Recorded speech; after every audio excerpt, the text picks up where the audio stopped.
அனைவருக்கும் வணக்கம். இன்னைக்கு வீடியோவில் ராசிக்கான பலன்கள் என்ன அப்படின்னு பார்க்க போகிறோம். அதில் குறிப்பாக 2026ஆம் ஆண்டு தொடங்க போகுதுங்க. இந்த ஒவ்வொரு வருடம் தொடங்கும் போதுமே இந்த வருடத்துக்கு 12 ராசிக்கு என்ன மாதிரியான பலன் இருக்கும் அப்படின்னு நம்ம எதிர்பார்த்து காத்திருப்போம். அந்த வகையில் 12 ராசிக்கும் இனிமேல் என்னென்ன நடக்க போகிறது, முக்கியமாக 3 ராசிக்கு கொஞ்சம் கவலையாக தான் இருக்குது, அதாவது சிரமங்களை ஏற்படுத்தும் அப்படின்னு எச்சரிக்கிறாங்க.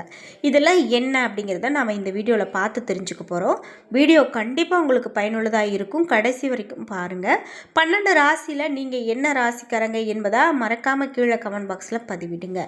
நீங்கள் இன்னும் நம்மளுடைய சேனலை சப்ஸ்கிரைப் பண்ணாமல் இருந்தால் சப்ஸ்கிரைப் பண்ணிக்கோங்க. கூடவே இருக்க பெல் ஐக்கானை மறக்காமல் கிளிக் பண்ணிடுங்க. வாங்க வீடியோக்குள்ளே போகலாம். கருங்காலி மாலை அப்படின்னு பார்த்தீங்கன்னா இன்றைக்கி எல்லாருமே அணியக்கூடிய ஒரு பொருளாக தாங்க இருக்குது. முக்கியமாக ஆன்மீகத்தில் இந்த மாலைக்கு ஒரு முக்கியத்துவம் உண்டு. இந்த மாலையை நம்ம அணியும் போது நமக்கு இருக்கக்கூடிய கெட்டதெல்லாம் வெளியேறும், நன்மை நடக்கும் அப்படின்லாம் சொல்கிறாங்க. கண்டிப்பாக இது நிறைய பேர் அனுபவ ரீதியாக உணர்ந்து எனக்கு இந்த மாலை அணிந்ததுக்கப்புறம் நிறைய நன்மைகள் நடந்திருக்கு அப்படின்னு சொல்கிறாங்க. உங்களுக்கும் இந்த மாலை வேணும் அப்படின்னா இந்த வீடியோவுக்கு கீழே டிஸ்கிரிப்ஷனில் நான் ஒரு தொலைபேசி எண் கொடுத்துருக்கேன். அந்த எண்ணுக்கு தொடர்பு கொண்டு பேசி பாருங்க. கருங்காலி மாலை, கருங்காலி பிரேஸ்லெட், கருங்காலி மோதிரம் அப்படின்னு அனைத்து வகையானதும் இருக்கு. அதில் குறிப்பாக வெள்ளியால் கோர்க்கப்பட்ட மாலை, செம்பால் கோர்க்கப்பட்ட மாலை, சாதாரண மாலை அப்படின்னு அனைத்து வகையான கருங்காலி மாலைகளும் நம்மக்கிட்ட இருக்கு. இந்த வீடியோவுக்கு கீழே டிஸ்கிரிப்ஷனில் தொலைபேசி எண் கொடுத்துருக்கேன். நாம் இப்போது 12 ராசிக்கு இந்த 2026ஆம் ஆண்டில் என்னென்ன மாதிரியான பலன்கள்லாம் அமைய போகுது அப்படின்னு பார்க்கும்போது, தனிப்பட்ட உறவுகள் இந்த ஆண்டு ரொம்பவே கவனத்தை இருக்கும் அப்படின்னு மேஷ ராசிக்காரர்களுக்கு சொல்லப்படுது. ஏன் அப்படின்னா சுக்கிரன் மற்றும் புதனுடைய மாற்றங்கள் தெளிவு மற்றும் பாசத்தோடு தொடர்பு இருக்கக்கூடியதாக இருக்கும். அதனால் கண்டிப்பாக உங்களுக்கும் இந்த பாசம் தூண்டப்படும். குடும்பம் மற்றும் நண்பர்களுடனான பிணைப்பு ஆழமானதாக அமைக்கப்படுது. குறிப்பாக நீங்கள் பகிரப்பட்ட நடவடிக்கைகளில் நேரத்தை முதலீடு செய்தால் இது நல்லிணக்கம் மற்றும் மன்னிப்புக்கான ஆண்டு. கடந்த கால தவறான புரிதல்களை அனுமதிக்கும் அப்படின்னு சொல்லப்படுது.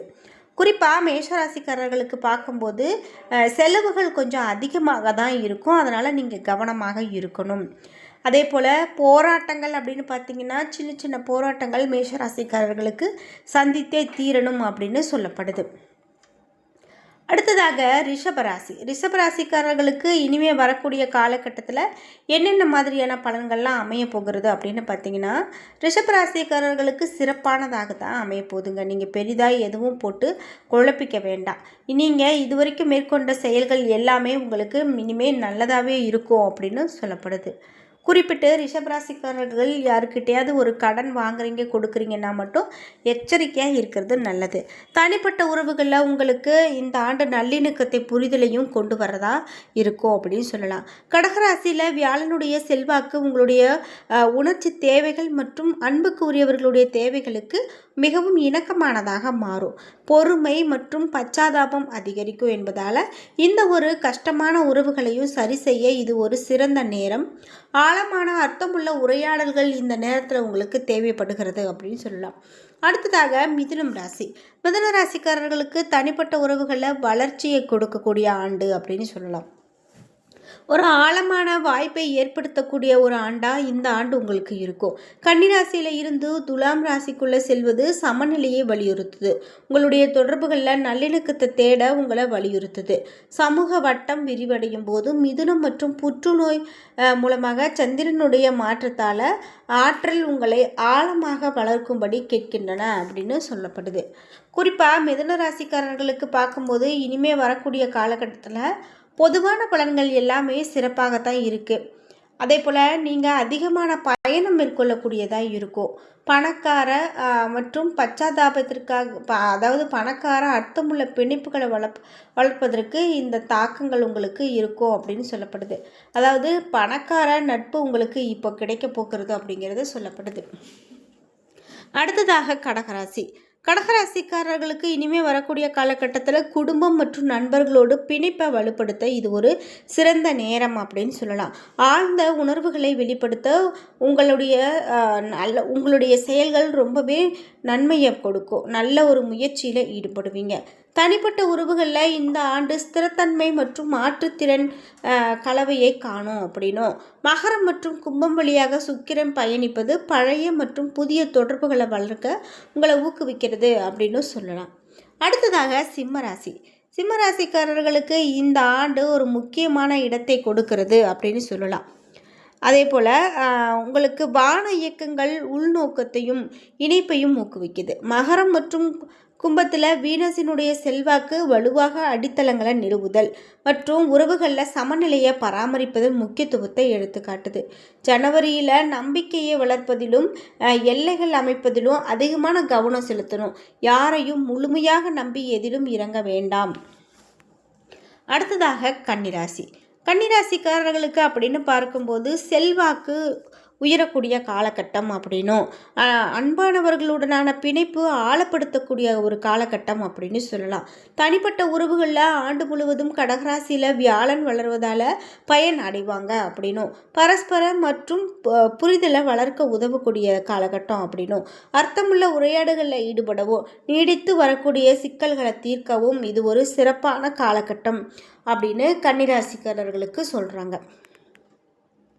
அடுத்ததாக துலாம் ராசி. துலாம் ராசிக்கு இந்த ஆண்டு அப்படின்னு பார்த்தீங்கன்னா தனிப்பட்ட உறவுகளில் வளர்ச்சி மற்றும் சுய பரிசோதனையின் சுழற்சிகளை அனுபவிக்கக்கூடிய காலகட்டம்.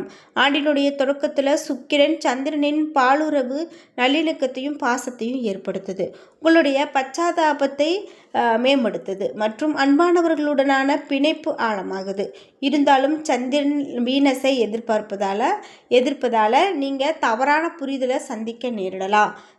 திறந்த உரையாடலை வளர்க்க இது ஒரு தருணத்தை நீங்கள் பயன்படுத்தி கொள்ளலாம் அப்படின்னு சொல்லப்படுது. உங்களுடைய கருத்துக்கள் மற்றவர்களால் கேட்கப்படும். அடுத்ததாக விருச்சிக ராசி. தனிப்பட்ட உறவுகளில் விருச்சிக ராசிக்காரர்களுக்கு கிரக சீரமைப்புகள் ஆழமான இணைப்புகளை கொண்டு இருக்கும். உள்நோக்கத்தின் ஒரு வருடத்தை பரிந்துரைக்குது அப்படின்னு சொல்லலாம். அதே போல் சுக்கிரன் மகர ராசியில் இருந்து கும்பம் வரை பயணிப்பதால் அன்பானவர்களுடனான வலுவான பிணைப்பு வளர்ந்து வெளிப்படையாக பேசுவதற்கு நீங்கள் ஊக்குவிக்கப்படுறீங்க. மேலும் கடகராசியின் சந்திரன் அசைவுகள் உங்களுடைய பச்சாதாபத்தை திறனை மேம்படுத்தும் அப்படின்னு சொல்லப்படுது. இனி வரக்கூடிய காலகட்டத்தில் நீங்கள் எதிலுமே சிறப்பாக கொடிக்கட்டி பறக்க போகிறீங்க அப்படின்னு சொல்லலாம். அடுத்ததாக தனுசு ராசி. தனுசு ராசிக்காரர்களுக்கு சுக்கிரன் கும்பராசியில் சஞ்சாரம் செய்கிறாரு. உங்களுடைய உறவுகளுக்குள்ள சுதந்திரமான வலுவான தூண்டுதலை நீங்கள் உணர முடியும். தேவைகளை வெளிப்படுத்துவது மிகவும் முக்கியம். தனிப்பட்ட உறவுகளில் துறையில் தனுசு இந்த ஆண்டு ஆழமான தொடர்புகள் மற்றும் உண்மையான தொடர்புகளை ஊக்குவிக்குது. சந்திரனுடைய இடமாற்றங்கள் உணர்ச்சிகளை உயர்த்தி பச்சாதாபம் மற்றும் புரிதலை வளர்க்குது. மேலும் சுக்கிரன் கும்பராசியில் சஞ்சாரம் செய்யறதால இனிமேல் நீங்கள் வெளிப்படுத்தக்கூடிய அனைத்து செயல்களும் முக்கியமானதாக இருக்கும். சிறப்பான பலன்களையே பெறுவீங்க. அடுத்ததாக மகரம் ராசி. மகர ராசிக்காரர்களுக்கு 2023ஆம் ஆண்டில் உங்களுக்கு எப்படி பலன்கள் அமைந்ததோ அதே போல் இப்போ சிறப்பான பலன்கள் அமையும் அப்படின்னு சொல்லப்படுது. சுக்கிரன் செவ்வாயின் கீழ் இருக்கும். இனி இந்த மாற்றம் அப்படின்னு பார்த்தீங்கன்னா தொடர்புகளில் புத்துணர்ச்சி மற்றும் புதிய முன்னேற்றங்களை கொண்டு வருது. தனியாகவோ அல்லது கூட்டணியாகவோ இருந்தாலும் உணர்ச்சி மற்றும் அறிவார்ந்த தொடர்பை தேடக்கூடிய பழைய வடிவங்களை உடைப்பதற்கான உந்துதலை நீங்கள் அனுபவிப்பீங்க அப்படின்னு சொல்லப்படுது. அடுத்ததாக கும்பம் ராசி. கும்பராசிக்காரர்களுக்கு இனி வரக்கூடிய காலகட்டம் ரொம்பவே முக்கியமான மாற்றத்தை கொடுக்கக்கூடிய காலகட்டம் அப்படின்னு சொல்லலாம்.